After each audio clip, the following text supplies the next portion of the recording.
This video is on solving quadratic equations. Solving means finding the value of x. The first step is always going to be to put the quadratic equation in standard form equal to 0. So in the last video you learned or relearned that standard form is ax squared plus bx plus c, where a, b, and c are just numbers, and those could be positive or negative.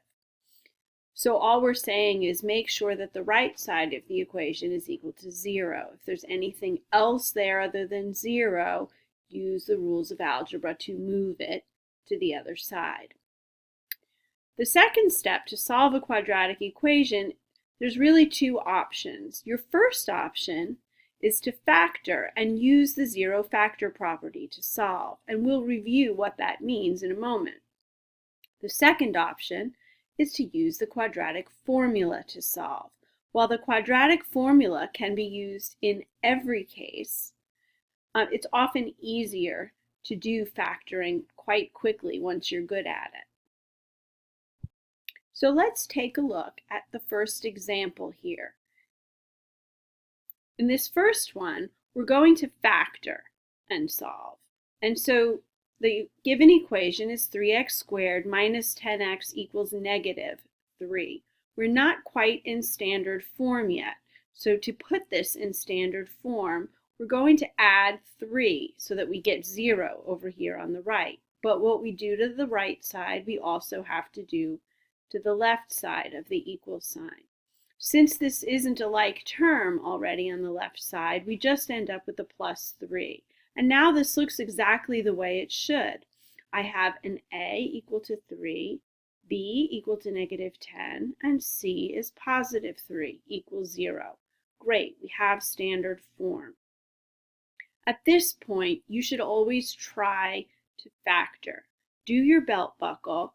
If you can find, if there exists two numbers that multiply to that belt buckle number and add up to your value for b, negative 10, that means it can be factored, and once you get good at it, it's really quite fast. This one can be factored, so when you factor it using the box or pants method, you get the quantity x minus 3 times the quantity 3x minus 1 equal to 0. The trick now is to make two separate equations. Each factor can be set equal to 0 and solved separately. So the x minus 3 gets set equal to 0 and the 3x minus 1 gets set equal to 0. The reason for this is the zero factor property.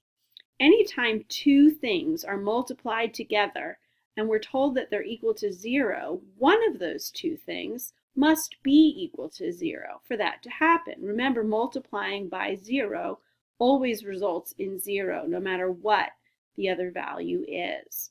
And that's the reason we make these two mini equations. When you solve these equations, you just use the rules of algebra. In this first one, you add 3 to both sides, and you get x equals 3 as your solution. In this one, be careful, plus 1 to both sides. You end up with 3x equals 1. And be quite careful here. You always want x by itself. You'll divide both sides by 3, and your answer will be x is equal to 1/3. Watch your signs and watch which way you're dividing, because sometimes it does turn into a fraction, and you might be tempted to make it come out sort of as a more even number. I'd like you to try one now. Here's the problem. Follow the same steps. Don't forget that when you get to this point, after you've put it in standard form, you need to factor using the box or the pants method. Oops. After you factor using the box or pants, make your mini equations, set them equal to 0, and solve. You should always get two answers, even if they happen to be the same answer. Pause the video and try the practice problem now.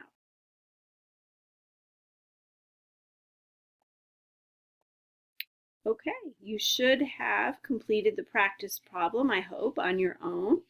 First, make sure that you got the correct standard form.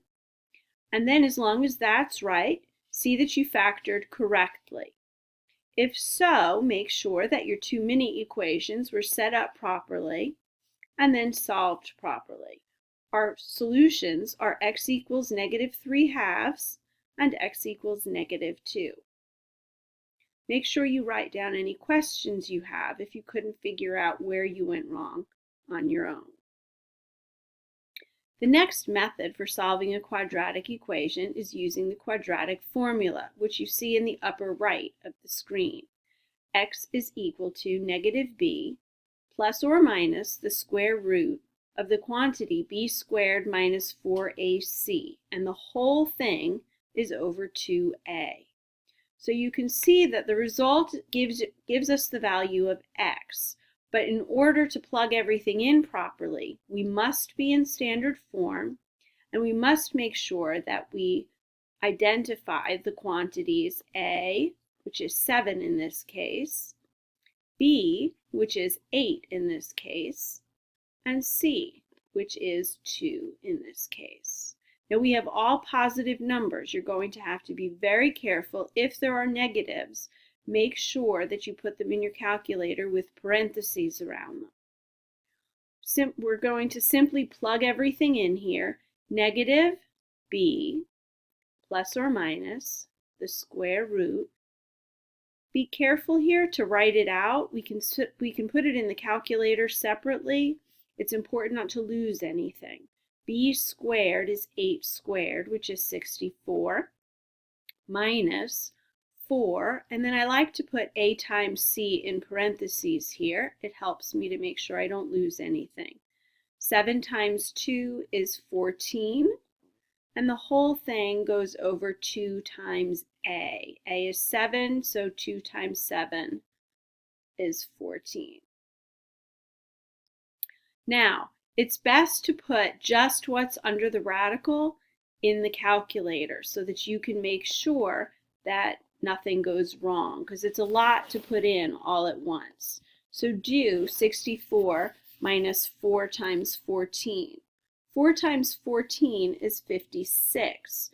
The square root of 64 minus 56 all over 14. This gets even simpler because 64 minus 56 is 8. And so we have -8 plus or minus square root of 8 over 14. The square root of 8 can be simplified in your calculator. If you type square root of 8 in, it will give you 2 square root 2. And that is what you should write. Your answer should always be in simplest form. Remember, this is two solutions, -8 plus 2 square root 2 over 14 and -2 minus 2 square root 2 over 14. That plus minus is just a shortcut way of writing two separate answers. This will actually be reduced in the calculator. Everything can be divided by 2. We don't touch what's under the radical. We get -4 plus or minus square root 2 all over 7. And that is your final answer. Sometimes you'll be able to reduce, sometimes you won't be. It's your turn. So here's the problem. Go ahead and pause the video, use the quadratic formula, and see if you can get a solution. All right, I hope you've tried it. First, make sure that you identified A, B, and C correctly. C has to be a -4, and you're going to have to be careful with that when you plug it in. So again, I've plugged in without doing too much of the work in the calculator. And then we've simplified. In this case, there wasn't anything we could do with what we got under the radical. And you could check that using your calculator. You get 57 when you do the math. In your calculator, you put square root 57. It just gives you a decimal answer or leaves it the same as a radical. And so you should leave it here. You shouldn't turn it into a decimal unless you're asked to.